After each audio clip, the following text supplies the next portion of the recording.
Muy buenos días, queridos hermanos amigos de la red social. Les saluda el pastor Otto García desde la hermosa ciudad de Sulphur, aquí en el estado de Dakota del Sur. Hoy es miércoles 19 de marzo del año 2025 y como es de costumbre enviamos un saludo a los que nos están escuchando a través de la estación de Radio Manantial de Vida, 89.3 FM en Pueblo Nuevo, Estelí, en Nicaragua. Ahí también al pastor Aristides Matei González, que transmite con su bella familia día tras día estas programaciones.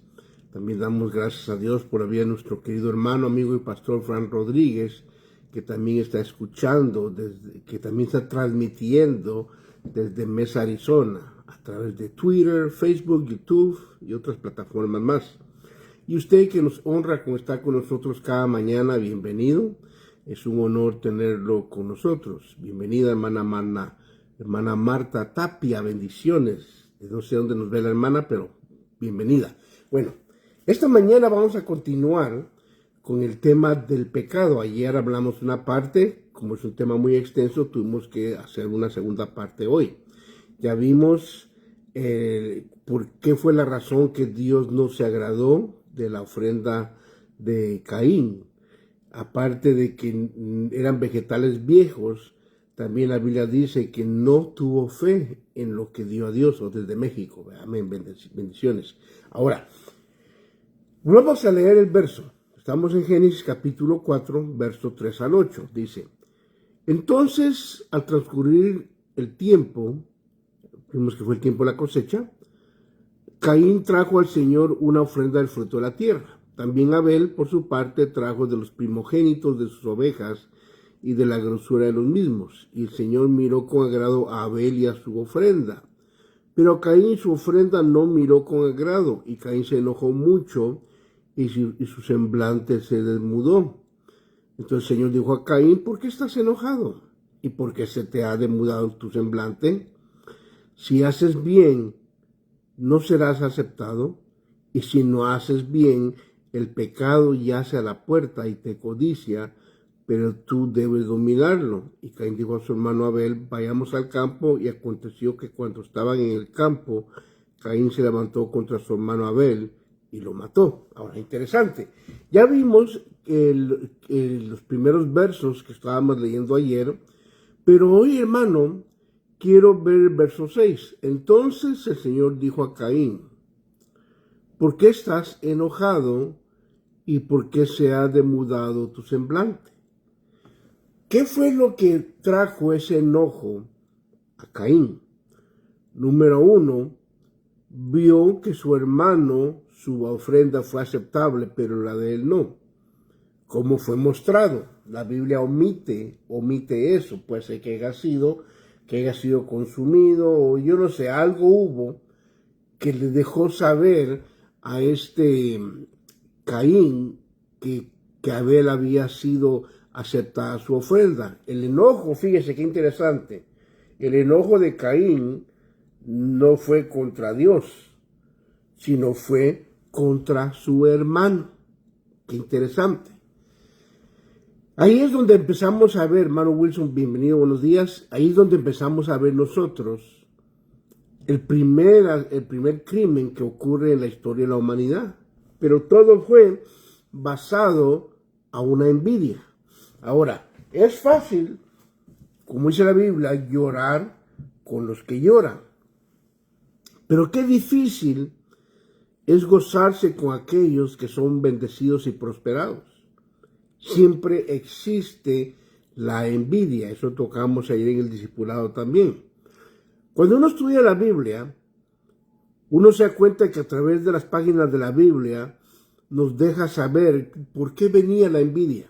Y aquí vemos el origen. Acuérdense que estamos leyendo Génesis, y en Génesis podemos aplicar las leyes de interpretación, especialmente lo que es la primera mención. Aquí la Biblia nos está mencionando la envidia dentro de los hermanos. Y un hermano le tiene envidia a otro porque Dios lo acepta y lo bendice. Ahora, le vuelvo a repetir, si alguien pierde un ser amado, es fácil llorar con ellos. Pero qué difícil es gozarse cuando uno ve que el que está al lado suyo empieza a mejorar económicamente, empieza a comprar un mejor vehículo, empieza a tener casa, o deje eso. Va a la iglesia, tiene años en la iglesia, tiene hermanos que usted estima, pero de repente, ese hermano que usted estima, lo llaman a un privilegio, a servir en la iglesia. Ustedes tienen el mismo tiempo sirviendo, buscando a Dios en todas las actividades, en todo lo que usted quiere, pero el hecho de que a él lo llamaron y a usted no, eso causa envidia en la persona.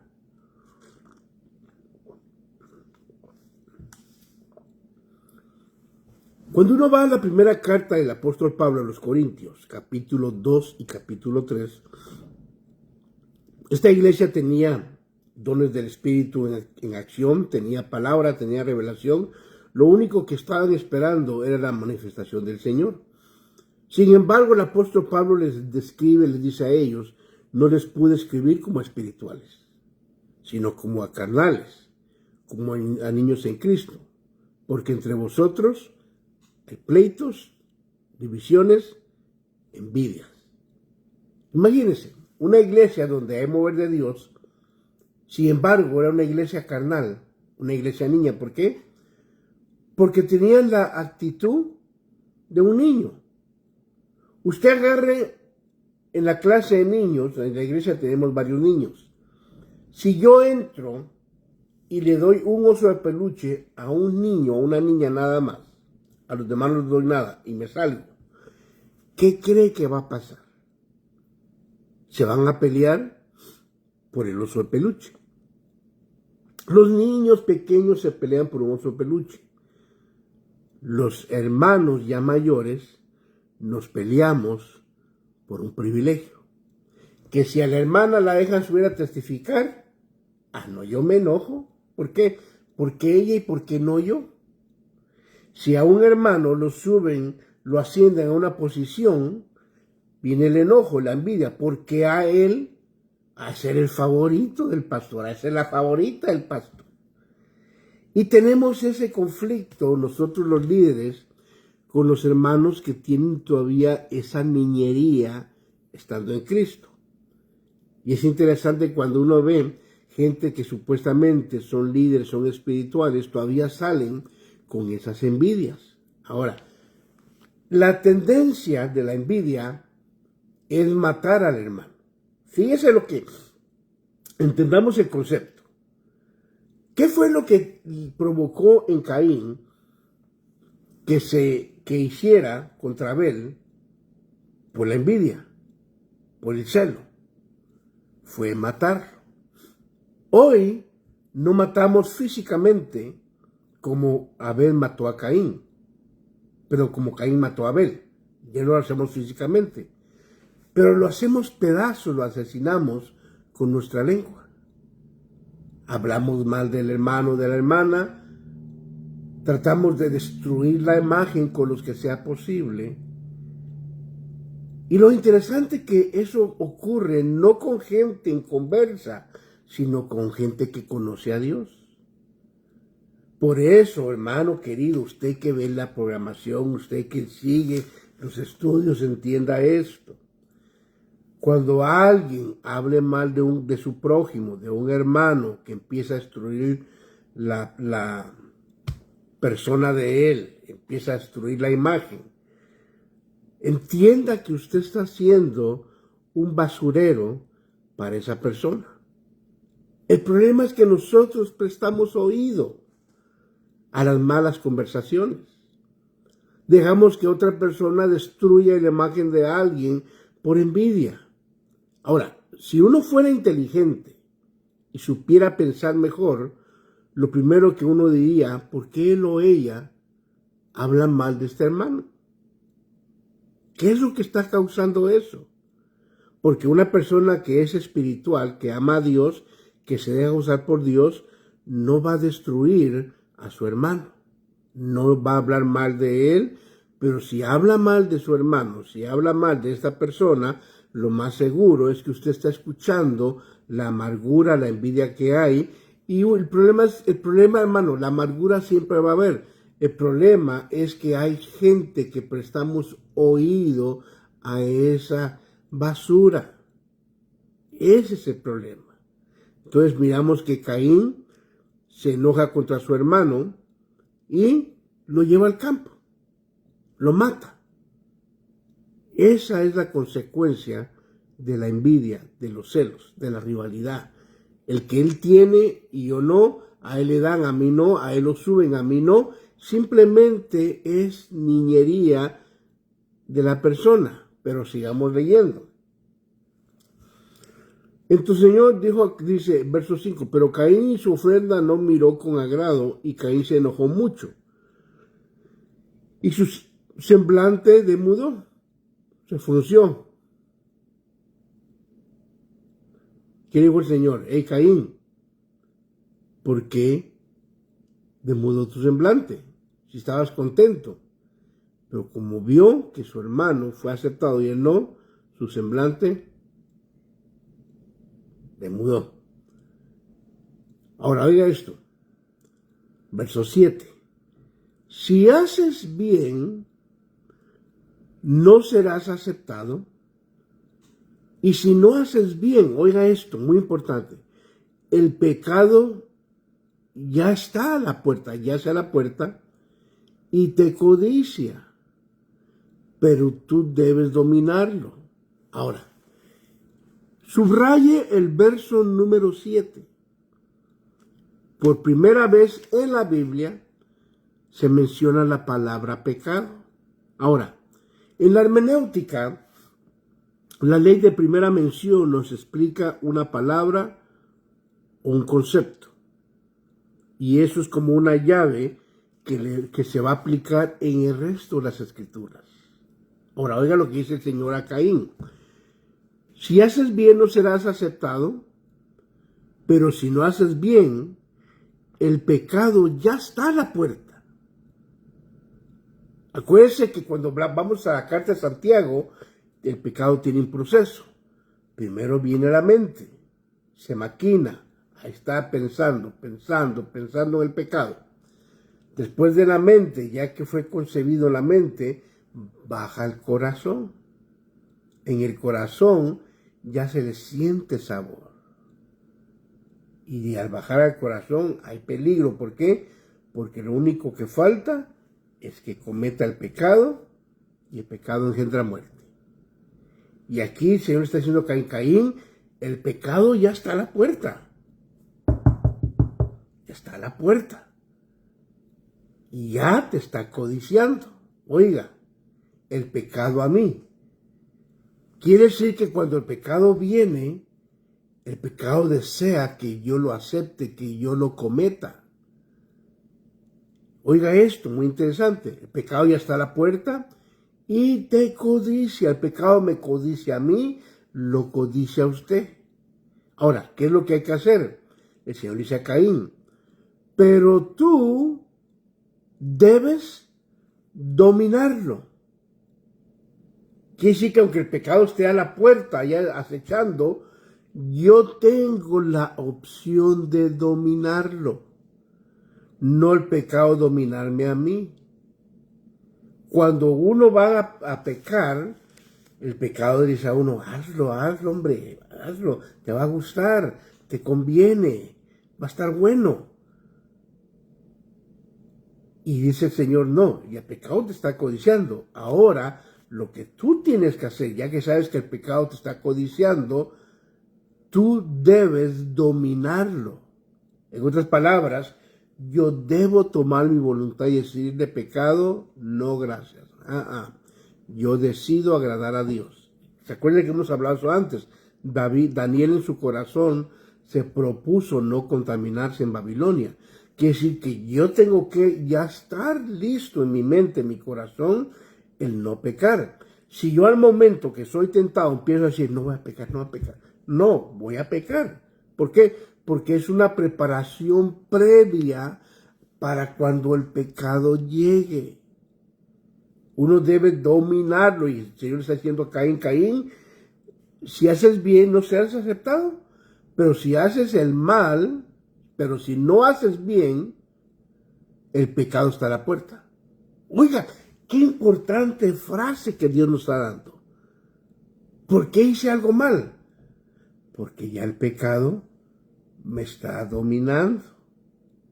Fíjese que estando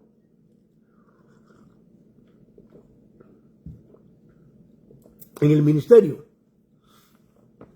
dando consejería a parejas en muchos lugares, he notado una secuencia, un formato. Un hombre o una mujer puede amar a su cónyuge, puede ser cariñoso, respetuoso, pero ya cuando el corazón de él o de ella, especialmente el varón, cuando ya el corazón de él está puesto en otra mujer que no es su esposa, todo lo que la mujer haga le va a caer mal. Si cocina, que no cocinó bien, si limpió, no limpió bien, todo le cae mal. ¿Por qué? Porque ya el pecado está en la puerta de él. O ya cayó en adulterio, o va a caer en adulterio. Y es lo que está diciendo la Biblia. Si haces bien, será aceptado. Y si no haces bien, es porque el pecado está a la puerta y te codicia. Jesús dijo, nadie puede amar a dos señores. O ama a uno y aborrece el otro. Interesante. Dios hizo al ser humano para tener un amor en su corazón, no dos. Y cuando uno hace lo malo, alguien va a salir afectado. Por esa razón, Dios nos está diciendo, hey, el pecado está a la puerta, pero ustedes domínenlo. Así que, querido hermano, amigo, tenemos que aprender a dominar ese pecado en nuestra vida. No le demos cabida al diablo en nuestro corazón. Tenemos que aprender a decirle no al pecado. Tenemos que aprender a decirle no. ¿Por qué razón? Porque a Dios le agrada la obediencia de corazón. Tal vez estás pasando por momentos de tentación, de lucha. El mejor antídoto para ese veneno es la confesión. ¿Qué dice la Biblia? Confesados las faltas unos a otros. ¿Sabe, hermano? Yo como pastor, yo tengo amigos ministros. Tengo lo que se llama el mejor amigo a nivel ministerial, está en California. Cuando yo me siento que estoy siendo sacudido, yo le hablo. Hey, ¿sabes qué? Estoy teniendo esta lucha, estoy pasando por esto. Hermano, cuando uno habla, uno confiesa, uno le corta ese derecho al pecado. El problema es que lo callamos, y como en Salmo 32 decía David, mientras callé mi pecado, mi cuerpo se fue consumiendo dentro de mí. Cuando uno peca, dice la Biblia, si alguno peca, abogado tiene para con Dios Padre. Primera de Juan capítulo 2, verso 1 y 2. También Primera de Juan 1:9 dice, si confesamos nuestros pecados, Él es fiel y justo para perdonar nuestros pecados y limpiarnos de toda maldad. Dice la Biblia también, el que confiesa su pecado y se aparta de él, recibe misericordia. Hay muchos versos que hablan acerca de la situación pecaminosa en nuestra vida. Dios nos ha dejado, nos muestra el veneno, pero nos deja el antídoto. Si hemos pecado, hay que ir a nuestro Señor Jesucristo y confesarlo. Señor, es cierto, pequé. Yo pequé y aquí estoy humillándome ante ti para pedirte perdón por ese pecado. Así que esta mañana, si alguno ha pecado, y lo más seguro que todos hemos pecado, desde su servidor hasta el sacerdote, hasta el apóstol, hasta el papa, todos hemos pecado. Nadie es perfecto, pero gracias a Dios por Cristo Jesús y su misericordia que nos da esa gracia de venir ante Él. Oremos esta mañana. Padre Celestial, te damos muchas gracias por este día, gracias por tu misericordia, gracias porque tu palabra nos muestra que nosotros podemos venir, Señor, con seguridad delante del trono de tu gracia, sabiendo que hallaremos la ayuda oportuna para nosotros, Padre. Te damos gracias por ese privilegio, gracias porque podemos confesarte a ti nuestros pecados, nuestras luchas, sabiendo que tú has de actuar y has de auxiliar nuestras vidas, Señor, no solamente perdonándonos, sino transformando, cambiando nuestro corazón. Te pido perdón por aquellos pecados que hemos cometido. Te pido, Señor, que nos perdones, que nos laves en la sangre preciosa del Cordero y podamos, Señor, estar limpios delante de ti. Gracias por esta oportunidad. Bendice a los que nos están viendo y escuchando, Señor, en este día, a los que han de ver este estudio después en las páginas, Señor. Bendice a los administradores de las diferentes páginas, a los dueños. Bendíceles, Señor, recompensa esa bendición que permiten para que tu palabra entre y hable a mucha gente. Gracias, Señor, por todo. Te damos la honra en el nombre de Jesús. Amén, Padre, y amén. Damos gracias a Dios por los miles, fíjese, literalmente los miles de personas que nos están viendo y cada día va creciendo nuestra audiencia. Así que si estos estudios son de bendición para su vida, compártalo, envíelo a alguien más para que usted pueda también bendecir a otras personas. Si usted vive en Dakota del Sur, cerca de la ciudad de Suffolk, y usted no tiene una congregación, yo lo invito a que nos venga a conocer. Hay más iglesias aquí en Suffolk. Hay iglesias donde aman al Señor, donde enseñan la palabra. No somos los únicos. Sería una secta decir que somos los únicos. No. Hay más iglesias que son de Dios, del Evangelio verdadero, que enseñan la palabra. Acuérdense que si alguien le dice que son los únicos y usan el texto de Cantares, una es la paloma mía, por favor. Pero no es el tema. Esa señal de que usted entre en una secta, sálgase de ahí. ¿Por qué? Porque el cuerpo del Señor no es una secta, no es una iglesia en sí, es un cuerpo por todo el mundo, donde vemos hombres, mujeres, ministros enseñando la palabra. Amén. Bueno, en fin, lo invitamos a que nos venga a conocer. Somos Iglesia El Punto de Servir y estamos ubicados en el 506 North Kiwanis Avenida, 506 North Kiwanis. Nos reunimos todos los domingos a las 3 p.m., domingos 3 p.m. Ayer martes tuvimos el Génesis, capítulo 43, ya vamos a terminar el Génesis, empezaremos con Éxodo, a estudiarlo verso por verso, capítulo por capítulo, y ese es el día martes, lo hacemos en los hogares. El día sábado tenemos clase de capacitación en la iglesia a las 7:30. Y también tenemos una iglesia en Marion, Iglesia Bethesda, es directamente de este ministerio. Está en el 201 West Florida Street, ahí en Marion. 201 West Florida Street está Iglesia Bethesda, donde allí se reúnen a las 7:30 p.m. cada domingo. Así que hay dos lugares donde usted puede visitar. Venga, conózcanos y esperamos verlo pronto. Así que Dios me lo bendiga a cada uno de ustedes. Nos vemos el día de mañana con la ayuda de Dios. Bendiciones y tenga buen día. Hermano Alex Martínez, bienvenido. Amén. Nos vemos.